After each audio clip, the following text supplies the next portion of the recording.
Pemirsa, masyarakat pada umumnya belum terlalu familiar dengan kontes reptil. Sesungguhnya kontes ini bagian dari perlindungan satwa sekaligus perkenalan atau edukasi bagi yang awam tentang reptil. Bagi penghobi reptil, kontes ini sangat penting digelar karena pada umumnya persepsi miring tentang reptil masih melekat di pemikiran masyarakat.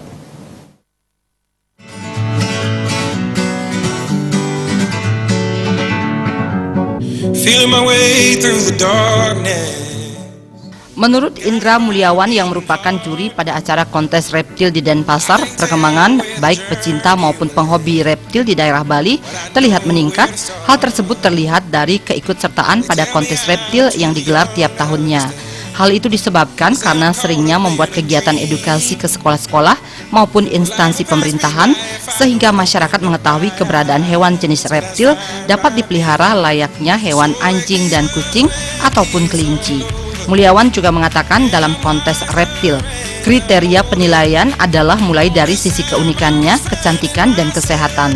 Selain itu, reptil yang dilombakan adalah jenis reptil yang tidak dilindungi atau reptil yang sudah diternakkan, baik lokal atau import, dan juga hasil dari konservasi kawan-kawan pecinta reptil. Kita masih ada 8 kelas untuk penilaian kelas-kelasnya. Nanti akan dipilih yang mana yang terbaik di antara semua kelas. Peserta kontes sendiri saat ini reptil terbagi atas kadal, jenis kadal, kemudian ular dan kura-kura. Tapi yang masih mendominasi sampai saat ini masih dari kelas ular. Jadinya untuk setiap kontes peserta dengan yang kelasnya untuk ular masih mendominasi. Jadinya pesertanya masih cukup banyak.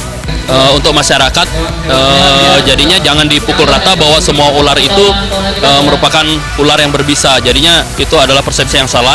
Jadinya ular itu terbagi atas ular yang berbisa dan tidak berbisa. Nah, itu yang harus diketahui terlebih dahulu. Peserta yang mengikuti pada kontes reptil ini tidak hanya orang dewasa, terlihat juga anak-anak yang antusias untuk mengikuti kontes ini. Seperti Niko yang mengaku baru 2 bulan menyukai reptil karena alasan lucu. Karena lucu. Ini apa namanya? Bro. Apa?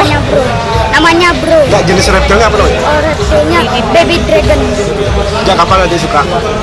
Sejak 2 bulan yang lalu. Ya, untuk para peserta Sekarang ikut kontes? Sekarang ikut kontes? Iya, ikut.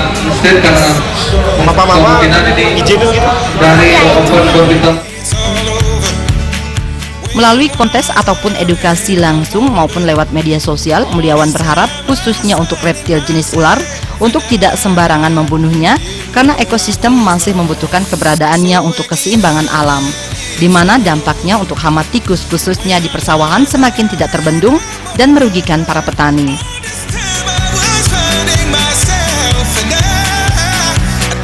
Alit Setiawan, Bali TV.